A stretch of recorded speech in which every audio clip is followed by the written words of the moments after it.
Henry Cejudo just explained what Alex Pereira needs to adjust if he wants revenge on Magomed Ankalaev at UFC 320. According to Henry, leg kicks are going to be crucial, and Pereira has to mix things up by working his lead kick more often. In their first fight, Alex did a solid job stuffing Ankalaev's takedowns, but it was the clinch control that tipped the scorecards. That's why Cejudo believes Pereira needs to come in with a fresh mindset and a different approach to flip the script this time. Interestingly, Pereira himself has said he disagreed with the judges, and his coaches backed him up.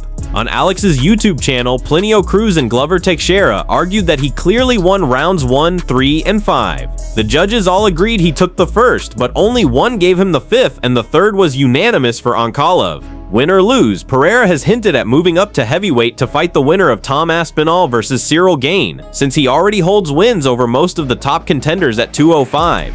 So what exactly does Cyril think needs to happen? He broke it down like this. Ankalaev has to keep the fight in the center of the cage. Pereira spent too much time near the fence last time, which made it easier for Ankalaev to control him even though he defended takedowns well. Just a couple of steps back for a light heavyweight and you're already against the cage, which gave Ankalaev control. As for Pereira, Henry says he must unleash that lead leg kick. His rear right kick is already dangerous, but if he's been working on making his left leg just as sharp, this fight could play out very differently. The keys for a guy like Ankalaev to get that victory once again is he's gonna have to fight him in the center, bro. Because this is what I will say, and a lot of people don't recognize it. Even in that fight, Alex Pereira fought a lot closer to the cage, bro, and he was able to defend Ankalaev's takedowns a little bit more. You know what I'm saying? But it also didn't. But it also caused him to lose the fight too, because he was there a little too long. You know what I'm saying? So you have to give that control time to a guy like Ankalaev. For light heavyweights, it's two steps back, literally, bro.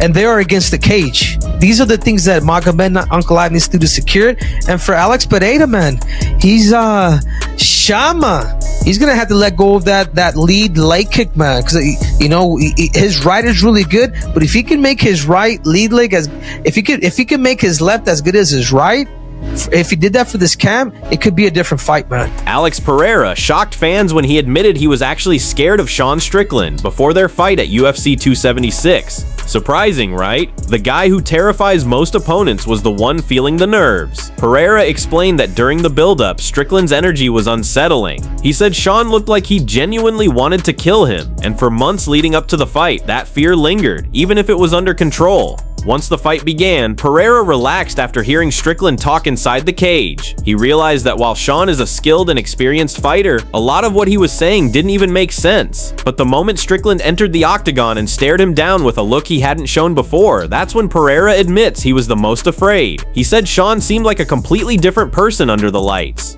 Incredibly, the two eventually went from rivals to unlikely friends and even training partners. Strickland has joined several of Pereira's fight camps, including ahead of UFC 320 as Alex prepares for his shot at redemption against Ankalaev. Daniel Cormier has fired back at Conor McGregor after the Irishman threw fresh insults his way. The relationship between the two double champs has always been complicated, sometimes respectful, sometimes heated. The tension goes back years, especially after DC suggested McGregor's antics outside the cage might be a cry for help. Conor snapped back, calling him a fat loser and a terrible commentator. Since then, things have rarely been friendly. Add in Conor's rivalry with Khabib Nurmagomedov, DC's close friend, and it was clear they were never going to see eye to eye. Now the beef is alive again, after Conor insulted Cormier during a live stream where he appeared under the influence. DC didn't hold back in his response, calling him out directly and refusing to let it slide. Cormier questioned why people continue to give Conor a platform in those states, pointing out that he always seems to have a camera in front of him when he's not in the best condition. DC made it clear he's done brushing off the disrespect. This feud is far from over.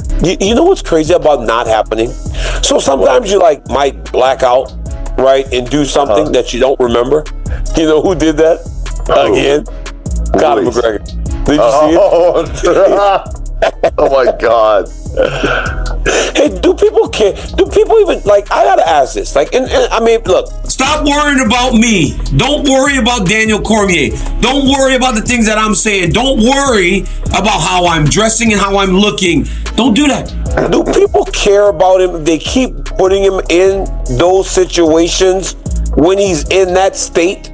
Because it seems like he always has a camera in front of him. Alexander Volkanovski recently shared a moment where a UFC fighter confronted him for picking against them in one of his prediction videos. In his latest breakdown, Volk analyzed the fight between Jiri Prochaska and Khalil Rountree, siding with Rountree to pull off the win. He explained his reasoning. Khalil's disciplined defense, sharp leg kicks, and ability to stay composed make him dangerous, especially against Jiri's wild and unpredictable style. Volk admitted it's a tough fight to call, but he believes Khalil has the tools to navigate the chaos and come out on top. Volkanovski also highlighted how important this fight is. The winner could end up in line for a title shot against whoever emerges victorious in Pereira versus Ankalaev. With that kind of pressure, the stakes couldn't be higher. He also admitted how awkward it can get making predictions, since fighters sometimes confront him about picking against them. Volk laughed it off, but said he always tries to keep it honest. Khalil Rountree is someone who will probably fight the right fight, from what I'm seeing. Will he panic? Will Jiri's pressure be too much? We will see. What I'm seeing, and from the way he's approaching these fights and strategy, I think he knows this is going to happen. So I think he knows he's going to have to be defensive. I think he knows he's going to have to go the legs. I expect some leg kicks as he's shelling up, big leg kicks as he's shelling up and protecting his head while he's doing, knowing that punches are going to be swinging back at him. Or while Jiri's firing, he's smashing the leg, front kicks at the legs, really just stomping those legs. We're going to see a lot of that. I hate doing this all the time because I've got to pick someone and then I'm worried they're going to watch and be like, oh, what are you? I actually just had that on the weekend. Obviously, I'm going to pick all the Aussies and the New Zealand guys. I had one of the old man, I forget his name, who come up and goes, oh, you picked against me? Because I'm like, yeah, man, I'm going to do that. Yeah, sorry. Look, yeah, I feel bad. That's all for today's update. Thanks for tuning in. Don't forget to like, subscribe, and hit the bell so you never miss your daily dose of MMA news.